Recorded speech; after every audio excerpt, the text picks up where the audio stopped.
Fame, money, privilege, kidnapping, drug abuse, and murder. Being born into Hollywood royalty isn't all it's cracked up to be. Just ask Christian Brando. Christian Brando might have always been destined for a turbulent life, but it didn't help that even his name was a point of contention. According to Marlon Brando's biographer, Christian was named after French actor Christian Marquand, a close friend of Marlon's for many years. But Christian's mother, actress Anna Kashfi, was suspicious of her husband's relationship with the handsome actor, finally becoming convinced the two men were having a sexual affair after observing how affectionate they were when Marquand stayed at the couple's Los Angeles home. According to Christian's ex-wife, Deborah Presley, this so enraged Kashfi that she would only refer to Christian by his middle name Davy, while his father would only call him Chris or Christian. He said, of course, we'll have to get married, And then, of course, into the marriage, it was hectic. It was really bad. He was seeing other people, men included. Brando and Kashfi were married in 1957, but in 1959, a year after Christian's birth, the couple divorced and immediately began a vicious custody battle. Christian lived with his mother for the first 5 years after the divorce, but due to her drug and alcohol abuse, her custody rights were revoked. Christian was raised by nannies for the next 8 years, then was sent to a boarding school. By the time he came to live with his father, Christian was an angry and rebellious teen, with Marlon describing him as, quote, just a basket case of emotional disorders. Christian found little comfort in his life with Brando, who was known for his many relationships and many children. According to The Guardian, Christian once said, "The family kept changing shape. I'd sit down at the breakfast table and say, 'Who are you?'" In 1972, when Christian was only 13, he was expelled from school for burning down his dorm. His mother, who was sharing custody with Brando at the time, picked him up and took him with her across the border into Mexico. As the South Florida Sun-Sentinel reported in 1987, she left him at a hotel with a friend and returned to Los Angeles. When she returned, she discovered both Christian and her friend were gone. What happened next is unclear, but according to Kashfi, she called the police and reported that her son had been kidnapped. Brando was in France filming Last Tango in Paris when he was informed of Christian's disappearance and hired a private detective to search for the boy. The detective finally found Christian living in a tent with a group of men and women. According to The Guardian, the group told the police that Kashfi had offered them $10,000 to hide him. As a result, Marlon was awarded sole custody of his son and took the boy to France, but the incident left a mark on Christian. He developed a lifelong fascination with firearms and began buying guns because he was so terrified of being kidnapped again.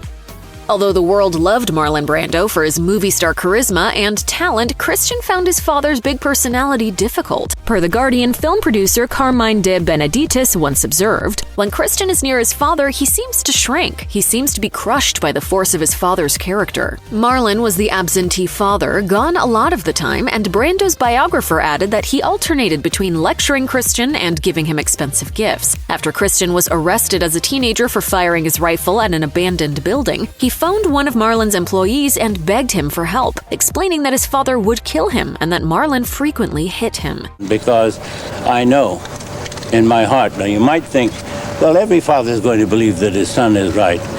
Christian never lied to me once. Father and son had various conflicts throughout Christian's adolescence, especially when Marlon set up recording equipment in his son's bedroom. Christian also began secretly sleeping with his father's girlfriend, Jill Banner.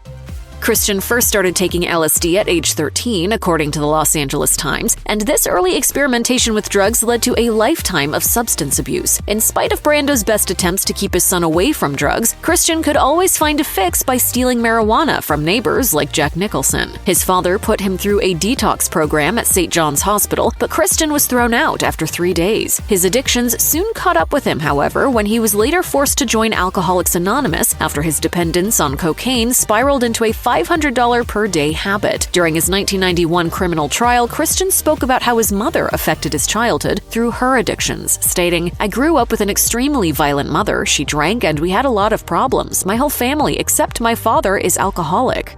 The Brando family's world turned upside down on May 16, 1990, when Christian killed Dag Drolet, the partner of his half-sister, Cheyenne Brando, who was 8 months pregnant at the time. According to The Guardian, Cheyenne called Christian earlier in the evening to complain about her boyfriend's violent actions toward her. This conversation angered Christian so much, he was motivated to confront Drolet later that night at Marlon Brando's Beverly Hills home. According to sources, Christian said he had only wanted to intimidate Drolet with his handgun, and that that he never meant to kill him. He later told the press that he and Drolet fought over the gun and it accidentally went off, fatally wounding Drolet. According to the Los Angeles Times, in January of 1991, Christian agreed to plead guilty to charges of manslaughter instead of being tried for first-degree murder. The prosecutors offered Christian a plea deal after French authorities deemed Cheyenne mentally incompetent, which led several judges to deny the prosecutors' requests to have her testify. During sentencing, Marlon took responsibility for perhaps failing as a father and pleaded for reduced time for his son. What if your daughter was shot or your son was shot by some gang member?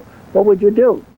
After pleading guilty, Christian was sentenced to 10 years in prison for manslaughter, but he was released due to his good behavior after serving only 5 years. Unfortunately, that wasn't to be the last time Christian was to have a brush with the law. A few years later, he became embroiled in another murder scandal, this time for the murder of his own girlfriend, Bonnie Lee Bakley. Christian and Bakley were still in a relationship when she began seeing actor Robert Blake in 1999. When Bonnie Lee discovered she was pregnant, she originally believed Christian was the father, and per True TV, they named the baby Christian Shannon Brando. But later, Bakley admitted to being unsure who the baby's father really was. This prompted Blake to request a paternity test, which revealed that he was actually the baby's father. Upon making that discovery, he and Bakley were married, and the baby was renamed Rose Lenore Blake. In May 2001, Robert Blake was accused of killing Bakley while she sat in their car outside of an Italian restaurant. Unfortunately, Christian became implicated in the case during a pre-trial hearing when, according to CNN, an employee of Brando's claimed that Christian said to a hitman, quote, "We need to put a bullet into Bonnie Lee Bakley's head." In a recorded conversation with Bakley that played during Blake's hearing, Brando told her, "You're lucky somebody ain't out there to put a bullet in your head." But in 2004, a judge dismissed his link to the case as speculation, and Christian invoked his Fifth Amendment right to remain silent when he finally testified in 2005. In October 2004, Christian married Deborah Presley, a woman who claimed to be the illegitimate daughter of Elvis Presley. According to The Guardian, the marriage only lasted 3 months, ending when authorities pressed charges against Christian for spousal abuse after Presley was admitted to a hospital with injuries she claimed were caused by Brando. According to the BBC, Christian was sentenced to 3 years of probation after pleading no contest to 2 of the charges. He was also ordered to receive treatment for alcohol and drug abuse and to attend a domestic abuse prevention program. In 2005, Presley once again sued Brando for domestic violence, contending he physically abused and threatened her. But this time, Brando countersued, alleging it was Presley who had broken into his home and severely beaten him because he wanted to annul their marriage just weeks after they exchanged their wedding vows. In January 2008, Christian was admitted to the intensive care unit of Hollywood Presbyterian Medical Center, suffering from pneumonia. After the doctors placed him on a ventilator, he lay in a coma for 2 weeks until he finally passed away from his illness. He was only 49 years old at the time of his death and was listed by the hospital as an indigent. Friends of the Brando family said that Marlon, who had died in 2004, would have been horrified at the circumstances of his oldest child's death. Referring to the custody battle between Marlon Brando and Anna Kashfi, George England, one of Brando's oldest friends, told The Guardian, "There's an old saying, when 2 elephants fight, the grass is wounded. That's the way I see Christian. He was the wounded grass on which 2 ferocious elephants fought all those years."